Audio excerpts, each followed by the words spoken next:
Good afternoon, everyone, and welcome to our first talk about Pride in Sport. So June is Pride Month, and what we're going to do today is, in the first series, going to discuss different sports, the LGBTQ representative in sports, and different clubs around England that you can either join in on or get support on. So today, I'm lucky enough to have three people from the London Frontrunners come and join me for a good chat today. So welcome Naz, Alex, and Andrew.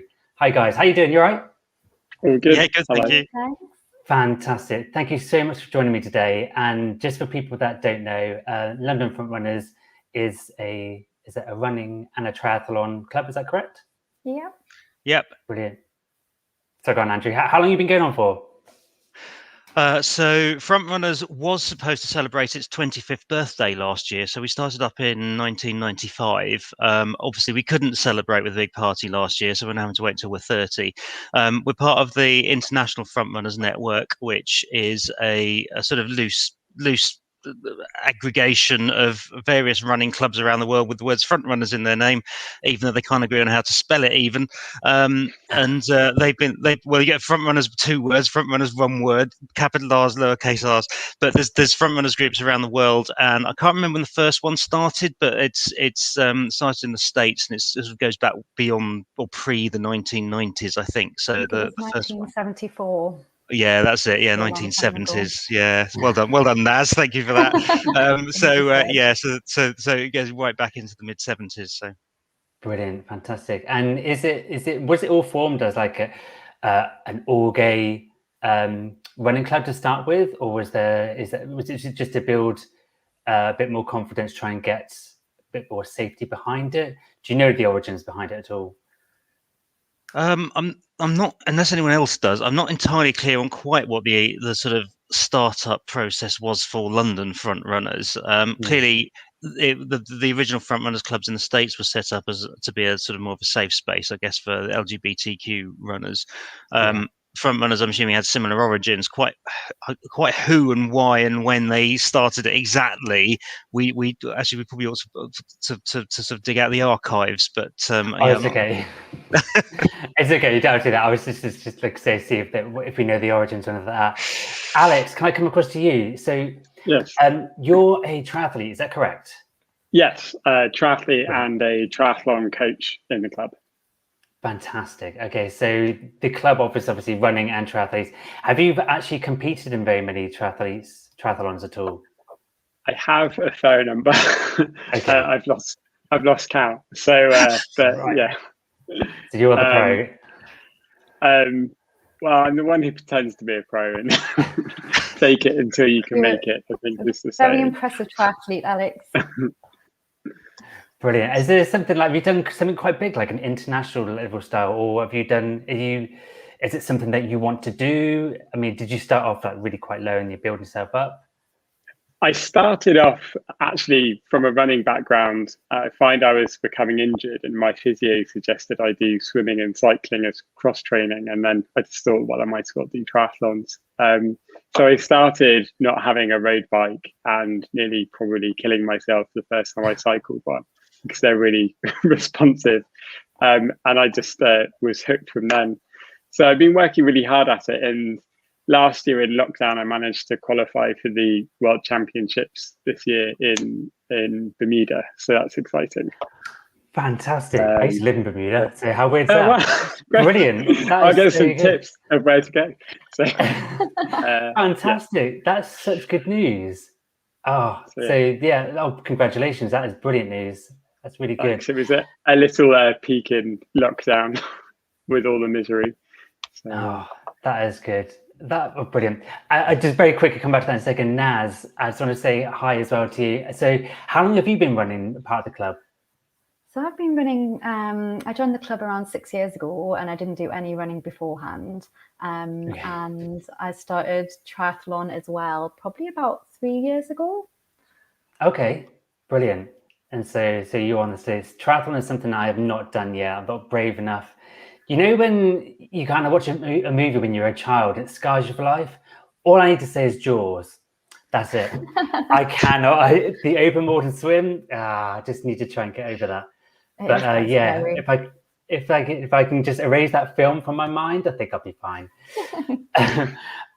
Okay, so I just want to also bring up when I'm out and about, the discussions that I've had in the past about things like, why do we still have a pride? Why do we still have gay bars? Why is there gay games? And although we do say the same things over and over again, I want to go back into a little bit more of why do we think that people are asking these sort of things, and go back to when I started doing exercise and physical activity. For me, when I was a child, I was bullied. I felt like I wasn't good enough to be in sports. For me, sports was quite a dominant area to be in. It was quite more like toxic masculinity. So I never thought I was good enough. I never would even put myself up to be playing any sports. And that kind of carried on through my life. Again, it wasn't until, I guess I've been running for about 8 years, but I had that turnaround switch later on in life. So people say to me, so why is there like a gay games? Now, for anyone who's listening and don't know what gay games is, it is a little bit like there are our own Olympics, I guess. So everyone gets together to compete against each other. And the easiest thing I can say is when we, in people as well, when there's the Olympics and then you've got the Paralympics, they are separate categories. Now, but we're going to talk about Oscar Pistorius only for the fact that he did that crossover period where it was a Paralympian coming into Olympics. Now, that would be really good if we all came as one. Now, the representative for gay people in sports is so low. I think it needs to come back a bit more. So do you think, I don't know about you guys, but for me, it was not feeling accepted as a child. So I'm going to ask you guys, how were you ever active or play sports as kids? Did you ever have any backlash about wanting to take part in sports when you were younger? Or was it something like you kind of ignored everyone and just got on with it? So you want to go for you, Naz? I did do sports when I was a kid, but then there was a large period of my adult life where I didn't do sports. Okay. And just thinking about joining the front runners and the LGBT plus running group, I didn't really feel that I needed the LGBT-ness until I joined and realized just how beneficial it was, and just having a space where there's just no prejudice and it is really inclusive and welcoming, and you do feel like part of a community. And I didn't really feel like I needed that until I actually joined. Right.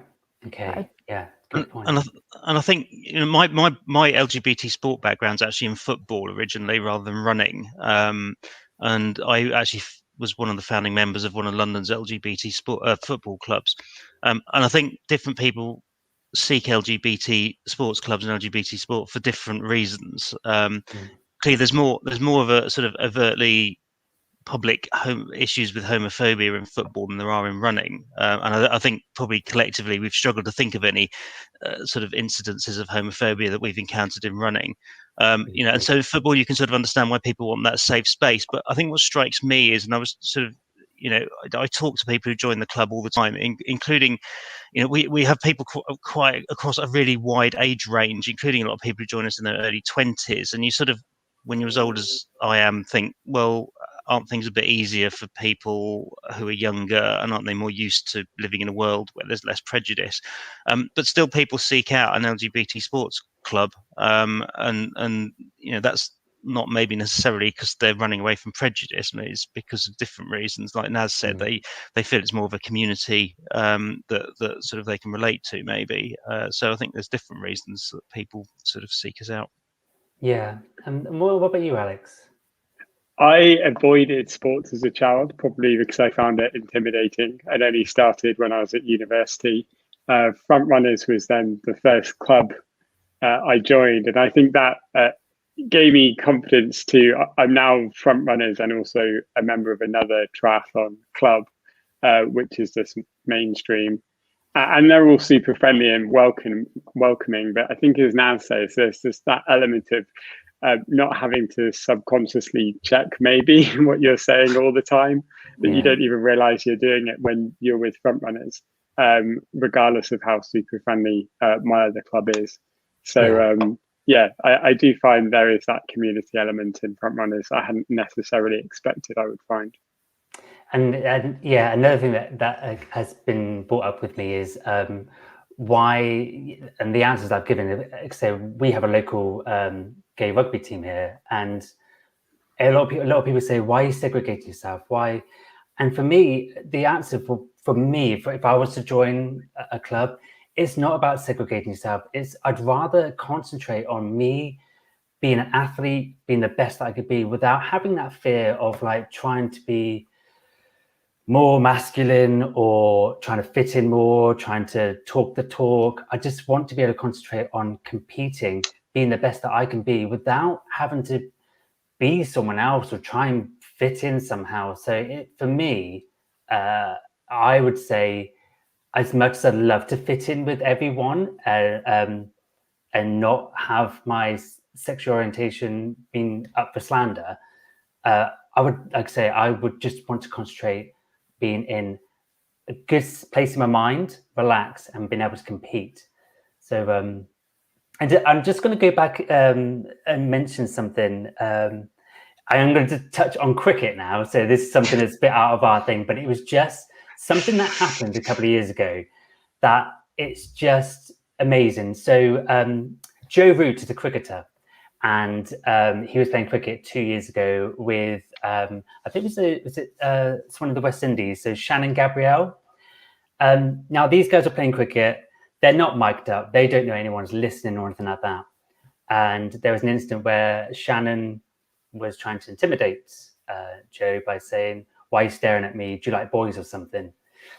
So Joe walked up to this guy, not knowing there's a mic on, not knowing that he could be heard, so there's no mics. And he said, "Don't use that as an insult. There's nothing wrong with being gay." And I was like, that is brilliant. So that was done not for show. That was his instinct. No, he didn't know anyone was listening, but we did hear it. And that is brilliant. Now, cricket is a good example of, could be a sport that gay people could be afraid to play in, because the home countries of cricket, the main countries, it's like the 7 main places, it's still illegal to be gay. So, for example, if we have people like Joe Root standing up for us, being a spokesperson, just by being so natural about the way he said it, he could, what he's done is created something really huge and exciting, because he's saying that literally, don't use it as an insult. It's not an insult. Why? Yeah. And I love that about him. So if anyone's curious about it, it is on YouTube, so you can look it up. But it's just brilliant how it was just instinct, just natural reaction. There was no like, "Oh, I'll do this for the press and that." And I love that support. And again, if we can make sports more accessible or have more representation that is not about your sexual orientation, is about how you compete, that'd be brilliant. And I think football is like I say, a tough one, because you've also got the crowds to think about. And we all know that crowds aren't the nicest people to anyone on the pitch, regardless who they are. But yeah, so I just wanted to say that if we can get people more representative, or feel that it's not an issue, I'm sure that maybe one day we won't need to have gay clubs. We don't need to have a pride, because imagine that, where it would just fit in. We wouldn't need to have that. So it'd be good. But sorry, I did digress in. Let's go back to running. So there's a Pride 10K coming up. Is that correct? Yes, that's correct. Yeah. Do you know when it is? 18th of September. It's in Victoria Park in London. Brilliant. And are you guys going to be there? Yeah. I'm on holiday. Okay. Oh. Yeah, To be fair, I'm normally there. It's the first year I'm going to miss well, apart from last year when obviously it was cancelled due to COVID. This is the first year I'm going to miss. But yeah, it's in Victoria Park, as now said, on the 18th of September. It's organised by a group of volunteers who come from London Front Runners. It's therefore, it's called the Pride 10K. It's sort of targeted, I guess, in many ways towards the LGBTQ community, but actually, in reality, it's another 10K. So actually, you're with a complete mix of people there. And it's voted consistently as one of the best independently organised 10Ks that there is by the people who do it. So if anyone out there is interested in doing it, it's certainly a good one to probably to do in terms of both the diversity of people there, and also if you want to get a fast time, it's quite a good course. It's flat and it's wide. Excellent, and anyone can come to it really. So if you want to be just doing a nice run, be in a great atmosphere, come along. It'll be really good. Just a really fun day. Yeah. Alex, I've got a quick question about. I was discussing about landmark times or situations that things have changed. Talk to me a little bit more about, what was his name? Alex, what's his name? No. Jack Bristow. Jack Bristow. Sorry, Jack Bristow. I got it wrong then. Yes. Tell us a little bit more about that situation there. So it was just an example, I suppose, of having an openly gay athlete, in this case, a triathlete, helping to change a situation. Jack Bristow won his age group in the European Championships in 2018. And then, and part of that was that he ran over the finish line holding the rainbow flag to promote really LGBT inclusion in sport. And then in 2019, the International Triathlon Union, ITU, changed their rules to stipulate that athletes had to avoid any kind of demonstration of political, religious, sexual orientation or racial propaganda, with the rainbow flag being considered a piece of propaganda. So there was a huge backlash to this, which was largely publicly led by Jack Bristow. Initially, British Triathlon had said, well, we just have to follow the ITU position, but they quickly changed their position on that, and then pressure was put on the ITU, who then reversed their decision also pretty quickly, which was good to see. So yeah, that was So that's kind of like a step in the right direction. That's really good. I guess again, I did read up a little bit more, and there is, like I say, video footage of them going through, which is really nice to see for us. Yeah. And I just can't believe that it was even questioned, or even, I guess, thought that it was propaganda, or it's just so bizarre, I guess. But there was a lot of uncertainty as to how it was included. I think the official line was that it was to protect LGBT athletes from anti LGBT slogans being used, but I'm not entirely sure why the rainbow flag would then be considered a piece of propaganda. There we go. Oh. The talking of like the rainbow flag and that, the other thing as well that I guess it is going in the right direction is Stonewall do I think it's in December. It's rainbow laces, so they're trying to get people, athletes, footballers, whatever, just to wear the rainbow laces, and just to say that they support it's fine to be LGBTQ and do sport. So it is nice to see that there's a lot of things going on, and a lot of things trying to change the way things have been going. Do you think that we would ever get to the point where you could be openly gay and play football, for example? Because I always say football because I think that's the hardest. I don't know. Do you? Obviously, there are a lot of issues with homophobia in football. It gets reported a lot, but I think, as you said earlier, it's largely a sort of the issue really is the crowd.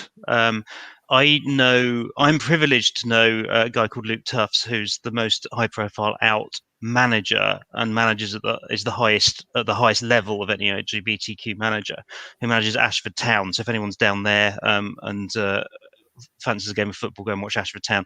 And I think he's consistently said within the game he doesn't really experience that much homophobia. There's an acceptance in the game. We know there's out players within clubs who are out to their teammates. It's that crowd thing that I think is the difficult thing to crack.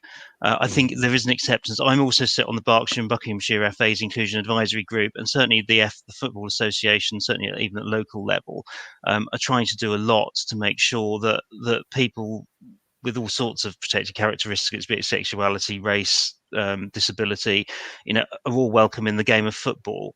There's not to say there aren't issues, but there is a lot of work going into addressing it. And I think, the difficult one to crack is the crowd, because it's difficult you can't pick someone up and challenge them when there's a crowd of people or people dispersed in a crowd that's doing something that you'd like to pick up and challenge. It's difficult to do, but I think step by step we'll get there. We're still trying to tackle instances of racism on the football pitch and on the football terraces.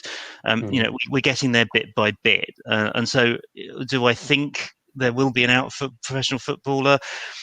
Quite possibly. I don't quite know when, but I think we're getting there step by step. Although I was thinking about cycling, because the pro peloton has just under 1,000 male cyclists. None of them are openly gay. If you assume in a population, the study suggesting 3 to 7% of the population are gay, then there's a 1 in 10 trillion chance of them all being straight. So the question really then is, why do they not feel that they can actually come out? And there was an article in Cycling Weekly for Pride on this issue. And it was sad that the contributor was a pro, but he wanted to keep his identity. He was a retired pro, but he wanted to keep his identity secret. So even being out of it, he still didn't feel that he could be honest as to who he was. So I don't think it's just footballing, and you can't really use the crowd answer for cycling in the same way. So I think there's a lot of work to be done across the board. I guess as well, it depends, like say, on your experiences in the past, the upbringing. Say I'm 40 next month, and I carried that along with me about being bullied, about not being accepted, not being good enough. Sometimes I still feel like that. So I guess it depends on your background, and you have your own little reasons why. But I guess if we are reaching out now, where we're getting people like Tom Daley, that's very high up there, very well known. And when he came out, it was like a huge thing, because it's like, this is someone that everyone loves. This is someone that everyone follows. And it shouldn't be an issue. It shouldn't matter if he's gay, but we're at that point where he is. And that's a good thing for us, because he's a representative. He's someone that's representing us. Or so who, if you had anyone, Naz, was there anyone any famous sporting people that you idolize or that you kind of like growing up or recently? Maybe not growing up, because I didn't really follow sports. I love Jessica Ennis, just because she's super talented. Yeah. She's probably my number one. And she's the reason why I actually did my complete U-turn in life. It was that Super Saturday. Yeah, that was super inspiring watching it. Yeah. And funny you just brought that up, because for me, like I say, normally people would say, who was your idol? Who? And for me, it was a female. So it was Jessica Ennis. And yeah, absolutely amazed at what she can do. So I agree with you on that one. Alex, how about you? Lucy Charles Barkley, she's a triathlete. She does Kona, but she's been second in the World Kona Championships the last 2 years, and she's fighting to get number one. So I'm just very excited to see that happen. This year, she just popped to a couple of weeks of training to do a world qualifier, and I think came sixth. in a standard distance is completely different to an Ironman. So she's just a phenomenal athlete. So she's definitely someone I look up to. Brilliant. And Andrew, how about yourself? I think probably a bit like Naz. I've sort of wasn't necessarily massively into sports as I was growing up, so I can't really say I had a sporting hero when I was growing up. But I've already given a shout out to my current hero in sport, and that's Luke Ashford Town FC, who has always been out and is, I think, pretty much in his football career, and is trying to sort of break into, is a bit of a poster boy for LGBTQ in football, and does a lot of work with people like the FA. Has been out.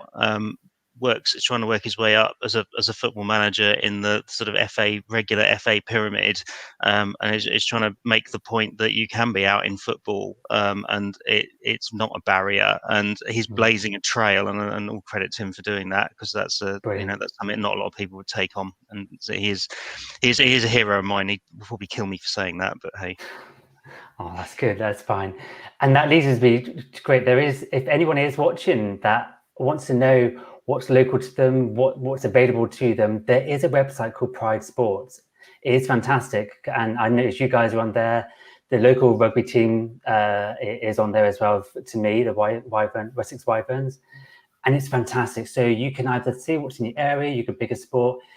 And if you are lacking either confidence or just want to feel you can just be yourself and just compete, be the best person you can be in a safe environment, check them out. Don't let your sexuality be a barrier. We're not at that stage yet where, as you can see, everyone is comfortable to be themselves because they don't want to be up for slander or don't want to be picked for the team for their sexuality. But at this point, I guess it's not until we grow, get bigger and bigger, that it will get more acceptance. If we get people like Joe Root that stands up for us a little bit more, that just makes it like that's a no-go area. One day we will have, like, say, it wouldn't be an issue. We wouldn't be having these talks, and that would be a lovely thought. So excellent. Right, we're coming towards the end. Do any of you guys, as I say, how many members have you got in your club? 400, around about 400. Oh. Yeah, it's about wow. 400. We were topping out about 550 before COVID struck. So, and we're getting quite a bit of interest actually at the moment. I've been talking to a few people who've joined the club recently who've maybe got into sport either when lockdown happened and they've started running and have now gotten really into it, but also conversely people who stopped doing stuff because of COVID and are now sort of feel a bit out of it and a bit sort of intimidated by maybe trying to get back into it. So seeking some sort of support to get back into it. So hopefully we'll be getting quite a few more. And there's front runners clubs up and down the country as well. So if it doesn't, you don't need to be in London to participate in LGBT sport. That's cool. That's probably explained when I was doing the Vitality Big Half last year. There were so many of your red vests. I was up middle and they were just bombing it past me. It's not about speed, we all took part, but there was loads of you. That's probably why. One of our club championship races, so I think maybe there was around 100 of us. I think there was 210 the last one or something. We really went for, we got a load of Vitality really support us in that, actually, all the race support.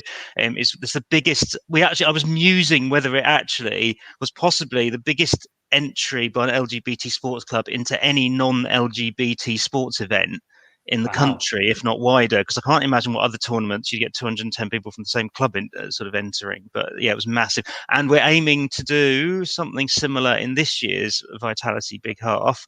I think we're up to over 150 already people taking part, and we're still pushing for more people. So I'm going to see a sea of red again. I literally thought I was going mad. I'm pretty sure that person just overtaken me. But yeah, fantastic. Okay, well, do you know what? Thank you so much for your time, guys. I've really enjoyed talking to you and getting different points of view. And I'm hoping, like I say, if we've even inspired one person to be brave enough, join a club, or just, even if you're not sporty, just be part of a community. And that could lead you to doing something that you've never done before. You could be a runner and you just don't know it. And So, we welcome yeah. we welcome all abilities. If you don't need to be a fast runner, contrary to what you've said about people bombing past you on the half, you don't need to be a fast runner to join London Front Runners. We have all abilities. It's partly about the community and the socialising, which we can't do at the moment, but hopefully we'll do when lockdown eases fully. And your training schedule is insane. Do you train like there's 5 different days that you could go training? There's loads of different options. Yeah, 5 days a week. We have track sessions, hill sessions, lots of triathlon sessions as well. Awesome. So yeah, you can be kept very busy. God, and I'm stuck down Bournemouth. So is there Bournemouth front runners? Maybe I should start that. No. Fantastic, guys. Thank you. Thank you so much for your time. I really appreciate it. And yeah, and I wish you all the best. And hopefully I'll see you at a race soon. Maybe the Pride 10K. Yeah. There you go. Maybe see you then. Fantastic. Thank you very much, guys. All right, you take care. Thank you. Thank you. Take care. Bye-bye. Bye. Bye.